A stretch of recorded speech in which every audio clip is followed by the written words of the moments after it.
Indian fishermen were attacked yet again by the Lankan Navy, who pelted stones at them and prevented them from fishing.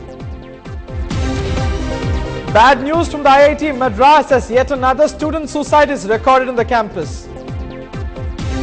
Around 9,000 students from the state appeared for IIT joint entrance exams today at 6 centers across the state.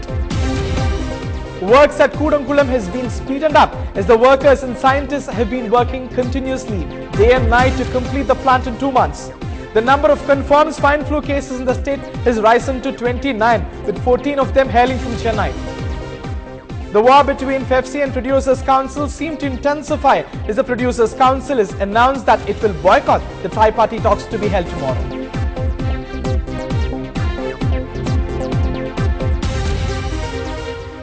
Hello and welcome to Headlines. Now with me Hariharan. Before we move on to all the news in detail, let's take a look at the national headlines. The Prime Minister accepts President Zardari's invitation to Pakistan. The two meet for 40 minutes, described as friendly and constructive. President Zardari meets Prime Minister Manmohan Singh. India brings up Mumbai attacks in Hafiz Syed. In a significant development, sources tell NDTV both Prime Minister Singh and President Zardari agree that Sir Creek can be resolved very soon. The Home Ministers of two countries meet. Rehman Malik tells NDTV his talks with Chidambaram were fruitful. Would like President Zardari to visit Jammu and Kashmir, and I would like to visit Mirpur, Omar Abdullah tells NDTV.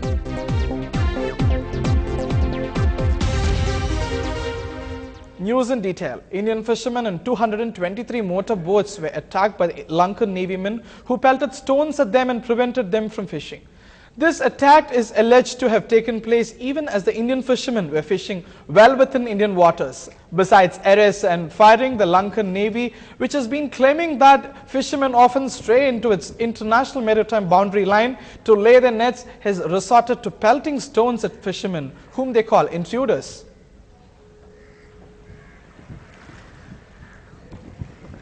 Works at Kudankulam nuclear plant has been speeded up as the workers and scientists have been working continuously, even forgoing the weekends, offs and breaks. Around 1,000 employees and more than 500 contracted workers are determined to complete the work in the plant within 2 months, as that's when the centre has promised that the plant will be commissioned and generating 1,000 megawatt of power for Tamil Nadu.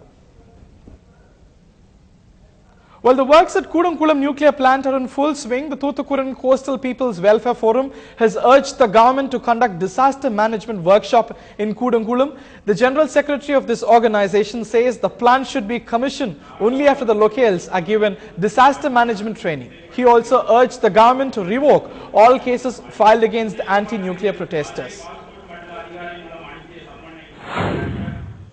கூட்டமைப்பின் வாயிலாக நாங்கள் தமிழக அரசை கேட்டுக்கொள்வது கூடங்குளம் அணு உலைக்கு எதிராக போராடிய போராட்டக்காரர்கள் மீது போடப்பட்டுள்ள அனைத்து வழக்குகளையும் தமிழக அரசானது எவ்வித நிபந்தனையுமின்றி உடனடியாக வாபஸ் பெற வேண்டும். அத்தோடு அணு உலை இயங்குவதற்கு முன்பாக அணு உலையை சுற்றி அமைந்துள்ள 30 கிலோமீட்டர் சுற்றளவில் வசிக்கும் மக்களுக்கு மேலாண்மை பேரிடர் பயிற்சி கண்டிப்பான முறையில் கொடுக்கப்பட்டிருக்க வேண்டும். அதை அரசு செய்ய தவறினால் இந்திய அணுமின் கழகத்தின் மீது சட்டப்படி நடவடிக்கை எடுக்க இன்டர்நேஷனல் அட்டாமிக் எனர்ஜி அசோசியேஷனில் எங்கள் கூட்டமைப்பானது முறைப்படியாக முறையிட்டு இந்திய அணுமின் கழக ஆணையத்தின் மீது நடவடிக்கை எடுக்க முடிவு செய்யும். The stalemate between FEFC and Producers Council seemed to intensify more as the Producers Council has announced that it will boycott the tripartite talks to be held tomorrow. FEFC has, however, decided to take part in the talks, with the Labour Welfare Board presiding it. Expressing anguish over the indefinite protest by FEFC, the Producers Council has alleged that more than 22 shoots are affected by the protest, causing huge losses to the producers. They have added that the dissent workers who are affected by the irregularities in FEFC will come out of the organization on their own, and Producers Council is ready to work with them. The number of confirmed swine flu cases in the state has risen to 29, with 14 of them hailing from Chennai. For now, Coimbatore, Kadalur and Chennai have been identified as high-risk areas. At this juncture, one more person in Coimbatore has been observed positive for swine flu and is admitted in a hospital in Coimbatore.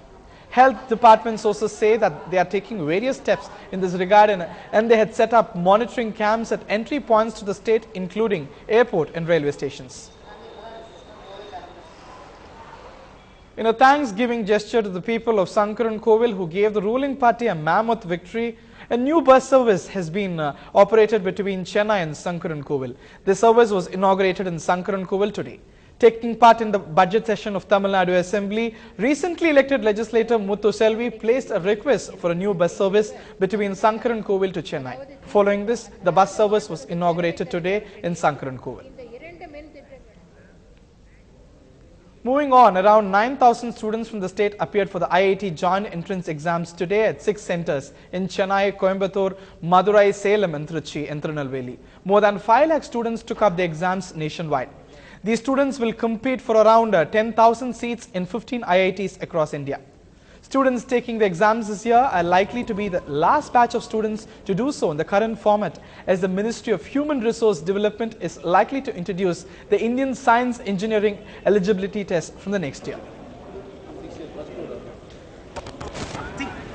But on the flip side to the exams, bad news from the IIT Madras is yet another student suicide is recorded on the campus. Every year, about half a dozen students commit suicide, mostly due to academic pressures. This time, the victim is around a 20-year-old boy who committed suicide early this morning.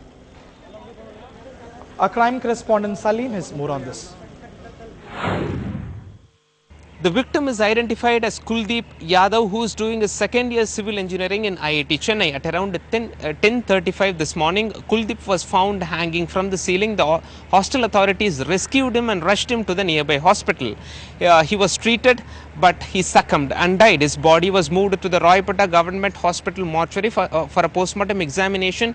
He is basically from Uttar Pradesh, and the police say that the college authorities have informed the parents, and the parents are on their way to Chennai.